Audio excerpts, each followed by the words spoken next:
Vamos a entrevistar a Bartolomé Ferrando, que ha sido profesor titular de performance en la Universidad Politécnica de Valencia, ha participado en diversos eventos internacionales en Asia, en Europa y en América, ha coordinado diversos festivales internacionales de performance en el IBAM, en el Museo de Arte de Reina Sofía y el EAC de Castellón, ha escrito ensayos sobre arte y poesía y ha hecho diversas exposiciones en ciudades a nivel nacional e internacional de poesía visual. Buenas tardes, Bartolomé. Buenas tardes. Quería hacerte, para empezar, una pregunta y sobre qué crees o qué lugar crees que ocupa hoy la poesía en el malestar actual social y qué efectos crees que tiene en relación a este malestar, ¿no? La poesía. Bueno, te refieres un poco a la poesía discursiva que yo llamo, ¿no?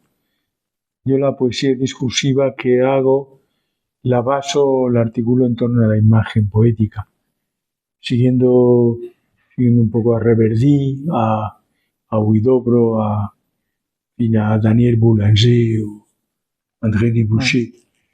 Y ese trabajo sobre la imagen poética está centrado en una voluntad de intervenir sobre la imaginación del otro, Yo creo que la imagen que tú puedes producir mediante la escritura tiene la posibilidad de activar la capacidad creativa de otro, ¿no? Ese es mi principal interés, aunque sé que hay muchas formas actualmente de poesía y que no se plantean en absoluto esta línea de trabajo. Esa cuestión. Pero vamos, sí que sobre todo es esa imagen que es un germen y no un resultado lo que intento decir, con lo que intento trabajar, desde donde intento elaborar un poema discursivo.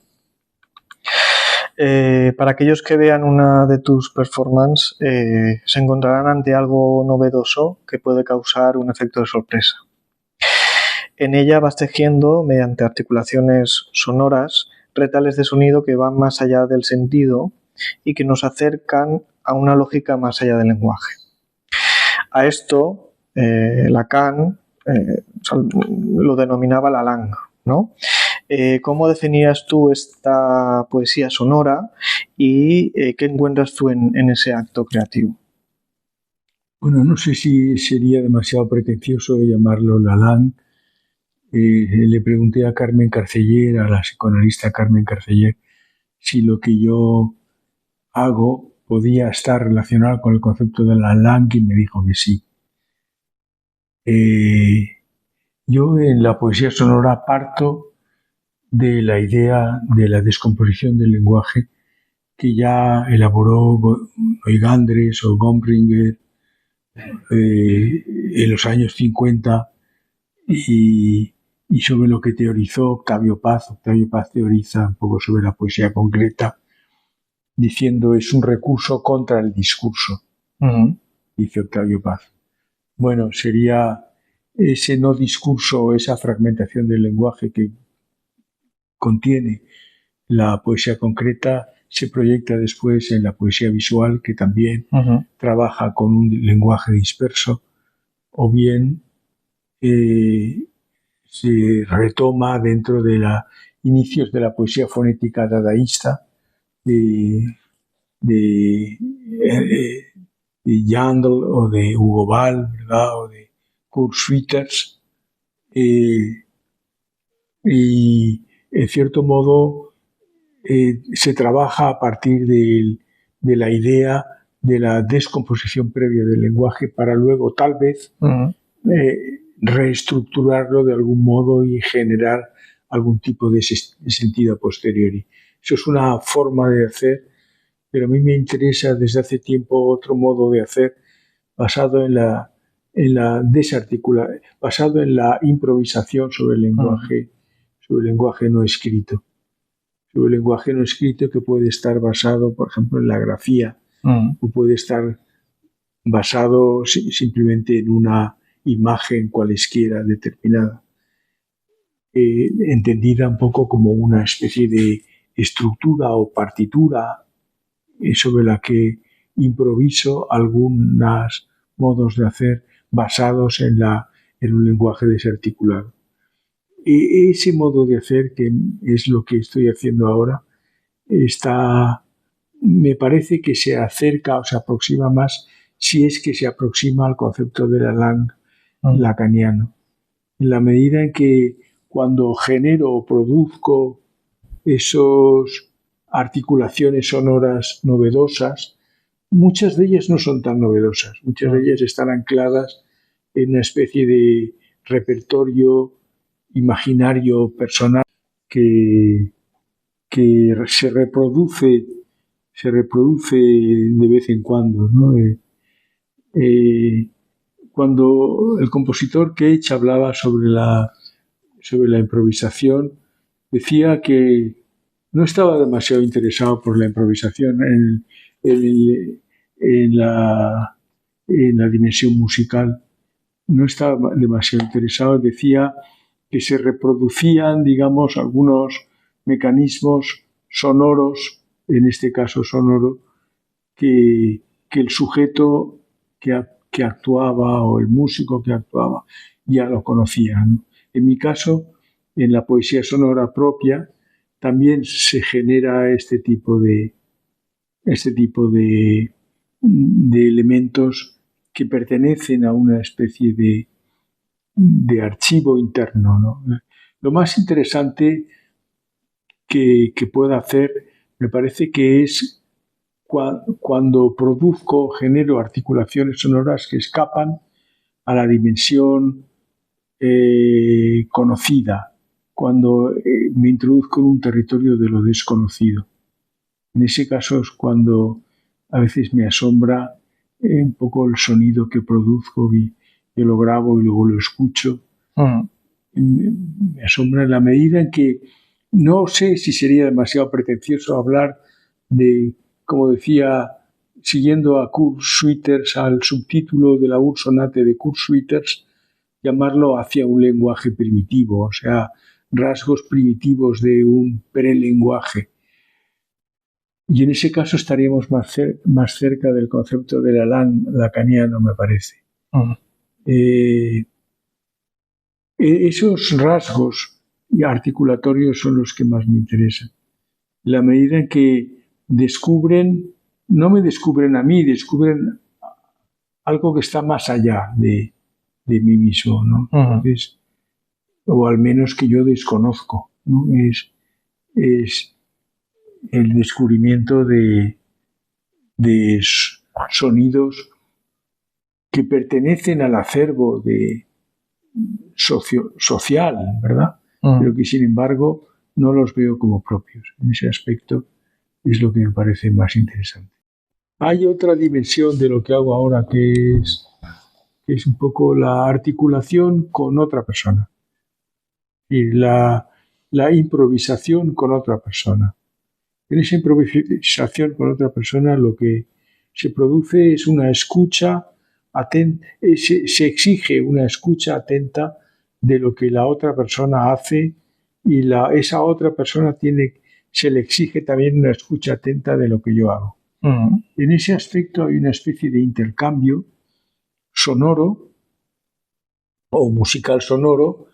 Ahora estoy con un trabajo con Coba Villegas, donde trabajamos a dos voces, en donde hay improvisación. Hay cierta estructura, pero hay improvisaciones de los dos, en donde intentamos escuchar lo que el otro dice, y de ahí se producen otro tipo de articulaciones.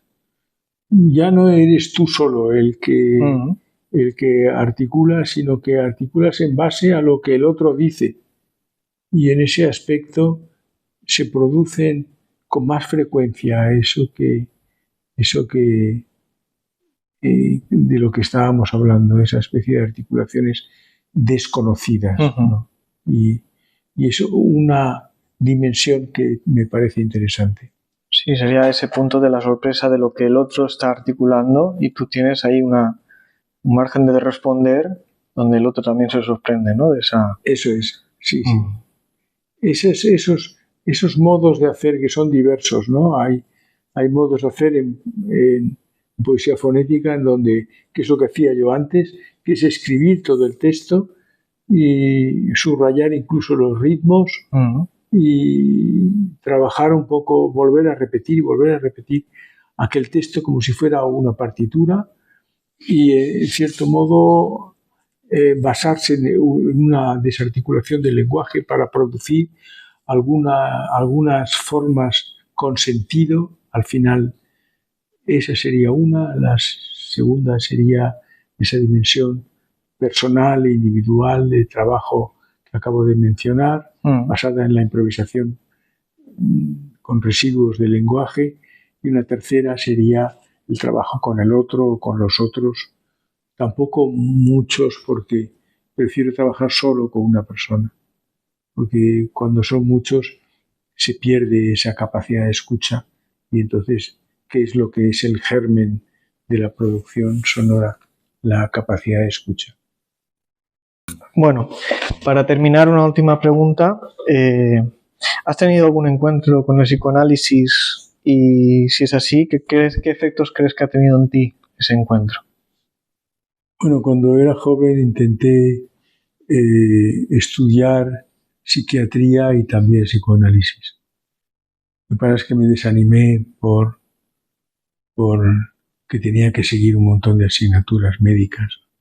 Pero sí, me interesé por ello desde muy joven de cara a provocar un cierto descubrimiento de mí mismo y también poderlo aplicar al análisis de otra persona. Esa doble vertiente me atrajo, siempre me sigue atrayendo, solo que ahora estoy más centrado en pocas cosas, tampoco, bueno, no tan pocas, en la producción de estos ejercicios sonoros que me resultan tan fascinantes, ¿no? Sí, no, también está la cuestión de esa sorpresa que decías tú a la hora de tu poesía, ¿no? Sonora, esas sorpresas que surgen de repente, ¿no? Que podrían estar más del lado de ese inconsciente que de uno mismo, personal, que comentabas que puede surgir, ¿no? Bueno, con Carmen Carceller estuve y con un grupo de psicoanalistas estuve hace 1 año y medio o algo así en una presentación de su grupo, creo que era, y se me pidió que hiciera un recitado fonético improvisado. Y sí, parece que interesó a los psicoanalistas allí presentes. Sin embargo, yo no sabría decir si es demasiado pretencioso llamarlo la lang o bien simplemente era algo que escapaba un poco al orden del lenguaje y por eso les interesaba a los psicoanalistas. Bueno, Lacan comentaba que el artista siempre estaba por delante, ¿no? Eso es bueno, interesante. Bueno. Pues nada, Bartolomé, muchas gracias. Muchas gracias a ti. Y continuamos en otra ocasión. Perfecto.